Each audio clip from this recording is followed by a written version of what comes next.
हिंदी अनिवार्य कक्षा 12 में वितान भाग 2 पुस्तक है। इससे बोर्ड परीक्षा में कुल 12 अंक के प्रश्न पूछे जाते हैं। आज हम इन्हीं एमसीक्यूज प्रश्नों को देखने वाले हैं। दूसरा पार्ट अपना जूझ है, जो ये मराठी आत्मकथात्मक उपन्यास का अंश है। आनंद यादव का ये लिखा हुआ उपन्यास है जो आत्मकथात्मक शैली में है। एक किशोर के देखे और भोगे हुए गवई जीवन के खुरदरे यथार्थ की गाथा कौन सी है? जूझ, सिल्वर वेडिंग, अतीत में दबे पांव, पहलवान की ढोलक। तो जूझ सही उत्तर हो जाएगा। आत्मकथात्मक उपन्यास है आनंद यादव का। कौन सी रचना निश्चयी किशोर होते विद्यार्थियों के लिए अहम कदम बन सकती है? जूझ, सिल्वर वेडिंग, अतीत में दबे पांव, पहलवान की ढोलक। तो जूझ सही उत्तर हो जाएगा। जूझ उपन्यास के संकलित अंश में किसका वर्णन है? पढ़ने की लालसा का, व्यापार की लालसा का, खेल की लालसा का, अभिनय की लालसा का। तो पढ़ने की लालसा का उसमें वर्णन है। ए वाला विकल्प बिल्कुल सही है। कौन सी रचना अस्त व्यस्त अलमस्त निम्न मध्यम वर्गीय ग्रामीण समाज और लड़ते जूझते किसान मजदूर के संघर्ष की अनूठी झांकी है?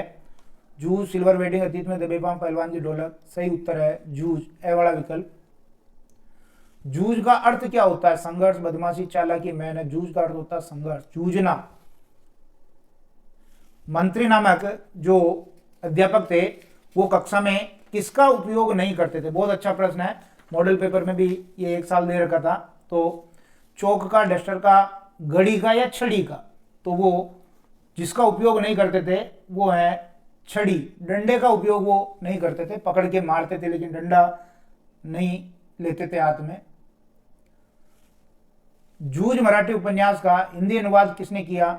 ओम थानवी ने, केशव प्रथम वीर ने, आनंद यादव ने, श्याम मनोहर जोशी ने। तो ये जो केशव प्रथम वीर है इन्होंने इसका मराठी से हिंदी में अनुवाद किया जूझ उपन्यास का। जूझ पाठ के लेखक कौन है? मराठी उपन्यासकार आनंद यादव, श्याम मनोहर जोशी, ओम थानवी, मुंशी प्रेमचंद। तो आनंद यादव इस पाठ के लेखक है। ये उनका आत्मकथात्मक उपन्यास है। जूझ पाठ गद्य की किस विधा में लिखा गया? आत्मकथात्मक उपन्यास, कहानी, यात्रा वृत्तांत, डायरी लेखन। ये आत्मकथात्मक उपन्यास है। जूझ उपन्यास अपने मूल रूप में किस भाषा में है? मराठी, हिंदी, गुजराती, अंग्रेजी। तो ये अपने मूल रूप में मराठी भाषा में है और इसका हिंदी में अनुवाद किया था। अभी ऊपर प्रश्न आ गया था कि जो केशव प्रथम वीर है उन्होंने हिंदी में इसका अनुवाद किया।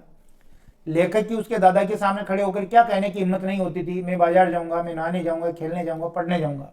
तो वो ये नहीं कह सकता था कि मैं पढ़ने जाऊंगा, डर लगता था उसके पिता से उसको। द वाला विकल्प बिल्कुल सही है। लेखक को खेती के संबंध में क्या विश्वास था?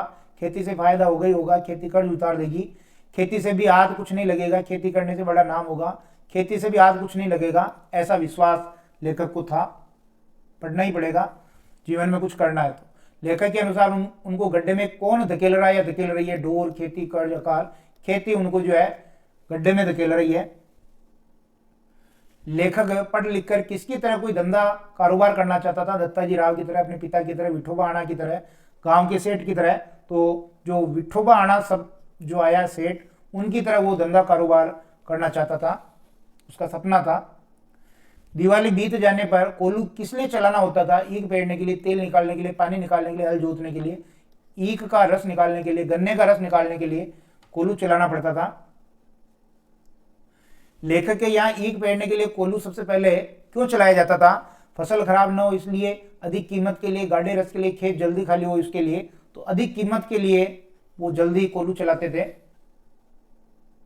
सारे गांव में ईख पेरने के लिए कोल्हू सबसे पहले कहाँ चलता था? लेखक के दोस्त के यहाँ, विठोबा आना के यहाँ, लेखक के यहाँ, दत्ताजी राव के यहाँ। तो लेखक के यहाँ सबसे पहले गन्ने का रस निकालने के लिए कोल्हू चलता था। लेखक ने अपने खेत पर बनाए गए गुड़ को कौन सा नंबर का गुड़ का है? नंबर 1 क्वालिटी का, 2 क्वालिटी का, 3 क्वालिटी का या 4 क्वालिटी का? तो लेखक का गुड़ जो होता था नंबर 3 क्वालिटी का होता था। जूझ पाठ में बरहेला सुअर शब्द किसके लिए आया? विठोबा आना के लिए, दत्ताजी के लिए, जंगली सुअर के लिए, लेखक के पिता के लिए। तो ये शब्द आया था लेखक के पिता के लिए। और ये पत्नी ने कहा था। लेखक अपनी पढ़ाई को पुनः शुरू करवाने के लिए किसकी सिफारिश करता है? अपनी माँ की, अपने पिता की, दत्ताजी राव की और विठोबा आना की। तो वो दत्ताजी राव की सिफारिश लगाता है, अपने पिता को वहाँ मिलने भेजता है। लेखक के पिता उसको क्या कहकर बुलाते थे? रत्नापा, गणप्पा, आनंदा, जकाते। तो जो लेखक के पिता हैं वो उनको गणप्पा कहते थे। ब वाला विकल्प बिल्कुल सही है। पाठ में लेखक के पिता का क्या नाम आया है? गणप्पा, आनंदा, रत्नापा, जकाते। तो उसके पिता का नाम आया रत्नापा। लेखक ने विद्यालय में मास्टर को अपना नाम क्या बताया था? लेखक के अलग अलग नाम आए हैं इसमें, जकाते, गणपा, आनंदा, रत्नापा। उसने अपना नाम जकाते बताया था। ए वाला विकल्प सही है। मास्टर प्रेम से लेखक को क्या कहकर बुलाने लगे थे? आनंदा, जकाते, गणपा, रत्नापा। तो वो आनंदा कहकर के उसको बुलाने लगे। लेखक के पिता ने लेखक को पाठशाला भेजने के लिए क्या शर्त रखी? नियमित पढ़ाई करने की, घर का सारा काम करने की, खेत का सारा काम करने की, शरारत नहीं करने की। तो उसने शर्त रखी कि खेत का सारा काम करना होगा स्कूल जाने से पहले और आने के बाद। लेखक ने कौन सी कक्षा में पढ़ाई छोड़ी थी? तीसरी, पांचवी, सातवीं, चौथी। तो लेखक ने पांचवी कक्षा में पढ़ाई बीच में ही छोड़ दी थी, तो वापस पांचवी में ही उसको भर्ती किया गया। लेखक के मन में कहां तक पढ़ने की तैयारी थी? वो चाहता था कि कहां तक पढ़ ले, पांचवी, सातवीं, तीसरी, चौथी। तो सातवीं तक पढ़ना चाहता था वो। जूझ पाठ में मड़ा शब्द आया, ये किसके लिए आया? पढ़ाई के लिए, खेती के लिए, जानवर के लिए, ईख के लिए। तो मड़ा शब्द खेती के लिए आया। ब वाला विकल्प सही है। पाठशाला कितने बजे शुरू होती थी? 10 बजे, 12 बजे, 9 बजे, 11 बजे। पाठशाला शुरू होने का समय 11 बजे था। लेखक के पाठशाला जाने पर उसे किस काम से छुटकारा मिल गया? 11 से 5 बजे मजदूरी के काम से, 11 से 5 दुकान के काम से, 11 से 5 खेती के काम से या घर के काम से। तो उनको जो छुटकारा मिला वो खेती के काम से था। उसके पिता खेत में उसको जो है बहुत सारा काम करवाते थे, तो उससे मुक्ति मिल गई। उस चक्की की अपेक्षा मास्टर की छड़ी की मार अच्छी लगती थी। या चक्की से क्या आशय है? चक्की किसके लिए आया? कविता करना, खेती, पढ़ाई, मजदूरी। तो ये चक्की शब्द आया खेती के लिए। ब वाला विकल्प सही है। लेखक का एडमिशन पुनः किस कक्षा में हुआ? तीसरी में, पांचवी में, सातवीं में, चौथी में। तो लेखक का एडमिशन जो वापस जो पांचवी छोड़ के गया तो पांचवी में होगा, और किस में होगा? ब वाला विकल्प सही है।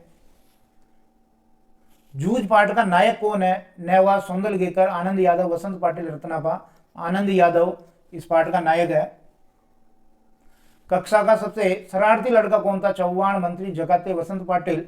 जो चौहान लड़का था वो सबसे शरारती लड़का था। कक्षा में होशियार लड़के का क्या नाम था? जकाते, वसंत पाटिल, चौहान, मंत्री। तो जो होशियार लड़का था वसंत पाटिल, ये मॉनिटर भी था कक्षा का। लेखक की पोशाक कौन सी थी? धोती और गमछा, पैंट, शर्ट, कोट पैंट, साफा और बनियान। तो लेखक की जो पोशाक थी धोती और गमछा। ए वाला बच्चों ने मजाक उड़ाया था। लेखक का मन तड़पने का क्या कारण था? पाठशाला चले जाने के कारण, पाठशाला न जा पाने के कारण, खेत में काम करने के कारण या पिता के मारने के कारण। तो पाठशाला नहीं जा पा रहा था क्योंकि उसके पिता उसको स्कूल नहीं भेज रहे थे, इसलिए लेखक का मन तड़पता था। ब वाला विकल्प सही है। वामन पंडित की कविता किस शिक्षक ने पढ़ाई थी? नेवा, सौंदलगेकर, मंत्री नामक मास्टर, रणनवरे मास्टर ने या अनंत काणेकर ने। तो ये जो वामन पंडित की कविता है ये रणनवरे मास्टर ने पढ़ करके सुनाई थी। स वाला विकल्प सही है। कक्षा का अध्यापक कौन था? क्लास टीचर, मंत्री नामक मास्टर, रणनवरे मास्टर, नेवा, सौंदलगेकर या अनंत काणेकर। तो मंत्री नामक जो मास्टर थे ये गणित भी पढ़ाते थे और यही क्लास टीचर भी थे। गणित कौन पढ़ाते थे? नेवा, सौंदलगेकर, अनंत काणेकर, मंत्री नामक मास्टर या रणनवरे मास्टर। तो गणित पढ़ाने का काम मंत्री नामक मास्टर करते थे। स वाला विकल्प बिल्कुल सही है।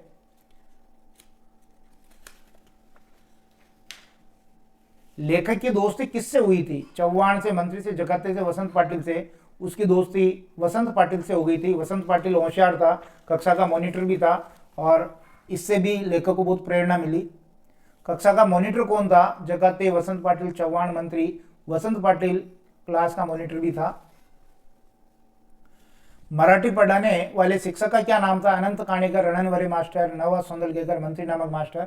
तो जो मराठी पढ़ाने वाले शिक्षक थे नेवा, सौंदलगेकर, और इनसे ही लेखक सर्वाधिक प्रभावित हुए थे। लेखक की कक्षा में कविता बहुत अच्छे ढंग से कौन पढ़ाते थे? अनंत काणेकर, मंत्री नामक मास्टर, नेवा, सौंदलगेकर या रणनवरे मास्टर। तो जो अच्छी पढ़ाने का काम करते थे कविता वो थे नेवा, सौंदलगेकर। स वाला विकल्प सही है। पाठ के अनुसार लेखक का व्यक्तित्व सर्वाधिक किससे प्रभावित हुआ था? नेवा सौंदलगेकर से, अनंत काणेकर, मंत्री नामक मास्टर, रणनवरे मास्टर। नेवा सौंदलगेकर से वो सर्वाधिक प्रभावित हुआ उनका व्यक्तित्व, और जो कविता करने की प्रेरणा मिली वो इन्हीं से मिली। चांद रात पसरीते पांडरी गाया धरणी भरी कविता किसकी है? मंत्री नामक मास्टर, नेवा सौंदलगेकर, रणनवरे मास्टर या अनंत काणेकर? तो ये कविता अनंत काणेकर की है, द वाला विकल्प सही है। लेखक के मास्टर ने किस पर कविता लिखी थी? औरत पर, आकाश पर, मालती बेल पर, बच्चे पर? मालती बेल पर उन्होंने कविता लिख दी थी।